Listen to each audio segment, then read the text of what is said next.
Hello everyone, welcome to HK education. और बच्चों, हम चैप्टर पढ़ रहे थे ह्यूमन रिप्रोडक्शन और आज ह्यूमन रिप्रोडक्शन का लेक्चर नंबर 4 है, जिसमें हम पढ़ेंगे आज के लेक्चर में हम पढ़ेंगे ह्यूमन रिप्रोडक्शन के लेक्चर नंबर 4 में पढ़ेंगे। आज हम ये दो टॉपिक में लिया आज हम कवर करेंगे, वो है हार्मोनल एक्शन इन स्पर्मेटोजेनेसिस और accessory glands of male reproductive system. तो ये दो टॉपिक आज के लेक्चर में हमें कवर करना है। तो हम स्टार्ट करते हैं पहले टॉपिक से, हार्मोनल एक्शन इन स्पर्मेटोजेनेसिस। तो ये हार्मोनल एक्शन इन स्पर्मेटोजेनेसिस होता क्या है? क्योंकि आपका स्पर्म फॉर्म हो रहा है, स्पर्मेटोजेनेसिस का प्रोसेस हो रहा है, तो हार्मोन तो काम करेंगे ही। तो हार्मोन किस तरीके से काम करते हैं वो देखते हैं। अगर आप बात करें हार्मोन्स की, तो हार्मोन्स है बेसिकली क्या? हार्मोन्स बेसिकली आपके केमिकल्स हैं जो कि फंक्शन परफॉर्म करवाते हैं। बहुत सारे फंक्शन होते हैं हार्मोन्स के, उनमें से एक फंक्शन यहाँ पे भी होता है स्पर्मेटोजेनेसिस में। तो आज हम देखेंगे, हमारा ब्रेन में है हाइपोथैलेमस, ये हमारा हाइपोथैलेमस है और हमारा हाइपोथैलेमस रिलीज करता है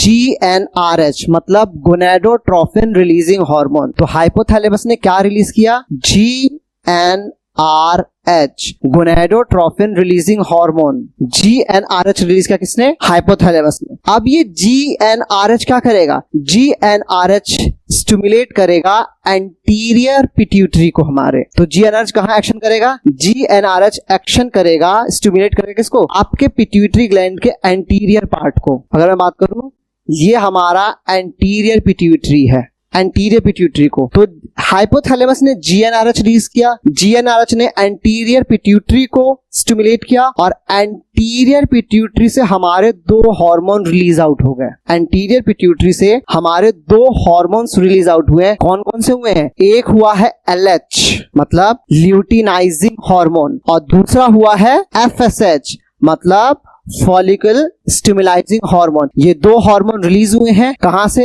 एंटीरियर पिट्यूटरी ग्लैंड से। अब LH क्या करेगा? LH जो है स्टिमुलेट करेगा आपके लेडिक सेल्स को। अगर लेडिक सेल का दूसरा नाम क्या है? इंटरस्टिशियल सेल्स को। तो LH करेगा स्टिमुलेट आपके लेडिक सेल्स को, ठीक है। और FSH किसे स्टिमुलेट करेगा? जो हमने लास्ट लेक्चर में पढ़ा था, किसे? सर्टोली सेल को। FSH स्टिमुलेट करेगा हमारे सर्टोली सेल को। यहाँ LH ने एक्शन किया लेडिक सेल पे, वहां FSH ने एक्शन किया सर्टोली सेल पे। अब लेडिक सेल क्या रिलीज करेगा? लेडिक सेल रिलीज करेगा एंड्रोजन। अब एंड्रोजन का एग्जाम्पल क्या है मेल में? Testosterone hormone. तो ये क्या रिलीज करेगा? आपका टेस्टोस्टेरोन हार्मोन रिलीज करेगा। टेस्टोस्टेरोन हार्मोन रिलीज करा किसने? लेडिक सेल ने। और FSH ने स्टिमुलेट किया किसे? सर्टोली सेल को। और सर्टोली सेल क्या रिलीज करेगा? स्पर्म मैच्योरेशन फैक्टर, SMF, मतलब sperm maturation factor, sperm maturation factor. तो आप देख रहे हो हाइपोथैलेमस से GnRH रिलीज हुआ, GnRH ने स्टिमुलेट करा एंटीरियर पिट्यूटरी को। एंटीरियर पिट्यूटरी से दो हार्मोन निकले, एक LH और एक FSH। LH ने किसको स्टिमुलेट किया? ल्यूटिनाइजिंग हार्मोन ने लेडिक सेल्स को। और लेडिक सेल ने क्या रिलीज किया? एंड्रोजन यानी टेस्टोस्टेरोन हार्मोन। और FSH ने किसको स्टिमुलेट किया? सर्टोली सेल को। और सर्टोली सेल ने क्या रिलीज किया? Sperm maturation factor. अब एंड्रोजन और स्पर्म मैच्योरेशन फैक्टर और इसके साथ मिलेगा ABP, एंड्रोजन बाइंडिंग प्रोटीन, मिलके ये सब मिलके अब ये क्या फॉर्म करेंगे? अब ये दोनों मिलके एक एक्शन करेंगे और किसका फॉर्मेशन होगा? किसकी हेल्प करेंगे? स्पर्मेटोजेनेसिस का। तो ये था हार्मोन एक्शन, कि किस तरीके से स्पर्मेटोजेनेसिस में आपके हार्मोन्स काम करते हैं। जो LH काम कर रहा है, FSH हार्मोन किस तरीके से काम करते हैं, तो इस तरीके से आपके हार्मोन एक्शन करते हैं स्पर्मेटोजेनेसिस पे। अब हम दूसरा टॉपिक पढ़ेंगे अब, जो है accessory glands male reproductive system के। तो accessory glands of male reproductive organ. Accessory gland होते क्या हैं? एसेसरी ग्लैंड्स जो होते हैं, जो मेन, हमारा मेन क्या था? टेस्टिस, जो स्पर्म फॉर्म कर रहा था। उसके बाद एसेसरी ग्लैंड्स वो ग्लैंड्स होते हैं जो स्पर्म फ्लो करवाने में और स्पर्म को न्यूट्रिशन देने में भी हेल्प करते हैं। तो ये जो एसेसरी ग्लैंड्स है, मेनली जो वर्क होता है इनका स्पर्म फ्लो में होता है, स्पर्म को फ्लो करवाने में हेल्प करते हैं। तो एसेसरी ग्लैंड्स में हम 3 ग्लैंड्स पढ़ते हैं। पहला जो होता है हम पढ़ते हैं सेमिनल वेसाइकल, दूसरा हम पढ़ेंगे प्रोस्टेट ग्लैंड, और तीसरा हम पढ़ेंगे बल्बोयूरेथ्रल ग्लैंड, जिसका दूसरा नाम है कॉपर्स ग्लैंड। तो ये 3 हमारे मेल के एसेसरी ग्लैंड्स है, seminal vesicle, prostate gland and bulbourethral gland, जिसका दूसरा नाम है कॉपर्स ग्लैंड। तो ये 3 ग्लैंड है। जो सेमिनल वेसाइकल्स होते हैं ये पेयर में होते हैं। ये किसमें है? एक पेयर में, ठीक है। जो प्रोस्टेट ग्लैंड होता है ये सिंगल होता है, और जो बल्बोयूरेथ्रल ग्लैंड है मतलब कॉपर्स ग्लैंड है, ये भी क्या है? ये भी आपके पेयर्स में होते हैं। तो हम 3 ग्लैंड्स के फंक्शन को देखेंगे। पहला देखेंगे हम सेमिनल वेसाइकल का।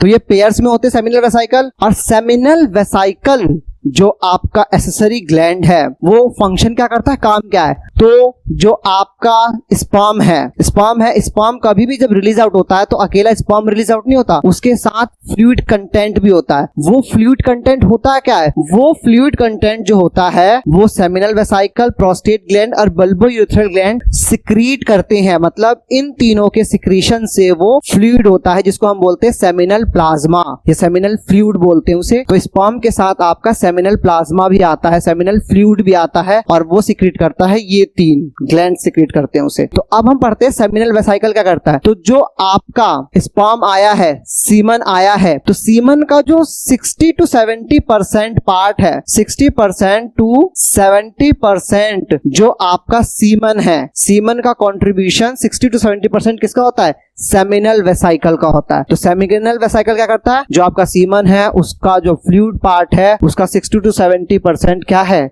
सेमिनल वेसाइकल का है वो। ठीक है, अगला फंक्शन क्या है, जो सेमिनल वेसाइकल रिलीज करता है फ्लूइड, उसका पीएच क्या होता है, तो उसका पीएच होता है 7.4 होता है इसका पीएच। ये मेनली फंक्शन क्या करता है सेमिनल वेसाइकल, सेमिनल वेसाइकल ने जो फ्लूइड रिलीज किया है उसका मेजर फंक्शन होता है स्पर्म की विस्कोसिटी को मेंटेन करना। तो ये क्या करता है, maintain viscosity of sperm, sperm की विस्कोसिटी को मेंटेन करना इसका काम होता है। जो सेमिनल वेसाइकल ने फ्लूइड रिलीज किया है उसमें क्या पाया जाता है, उसमें आपका फ्रक्टोज पाया जाता है। फ्रक्टोज जो स्पर्म को एनर्जी प्रोवाइड करवाता है मूव करने में। और हम देखें और क्या करता है, अगर हम बात करें स्पर्म के इजैकुलेशन के बाद स्पर्म क्लॉट हो जाता है, तो वो क्लॉटिंग कौन करवाता है, क्लॉटिंग के लिए रिस्पॉन्सिबल कौन है, क्लॉटिंग के लिए रिस्पॉन्सिबल है फाइब्रिनोजिन। तो फाइब्रिनोजिन को कौन रिलीज करवाता है, सेमिनल वेसाइकल। तो सेमिनल वेसाइकल का काम क्या है, स्पर्म को जो आपका सीमन है उसका 60 to 70% जो पार्ट है वो सेमिनल वेसाइकल प्रोवाइड करवाता है। सेमिनल वेसाइकल पीएच जो है 7.4 प्रोवाइड करवाता है और ये स्पर्म की विस्कोसिटी को मेंटेन करता है। और क्या रिलीज करता है, फ्रक्टोज रिलीज करता है जो स्पर्म को एनर्जी प्रोवाइड करवाएगा, मूव करवाने में हेल्प करवाएगा। और इसी फ्रक्टोज को जब किसी का रेप होता है तो हम रेप केस में किसे चेक करते हैं, यही फ्रक्टोज को हम चेक कर रहे होते हैं वहां पे। और फाइब्रिनोजिन रिलीज होता है किसमें, सेमिनल वेसाइकल के फ्लूइड में, जो स्पर्म के क्लॉटिंग के लिए रिस्पॉन्सिबल होता है।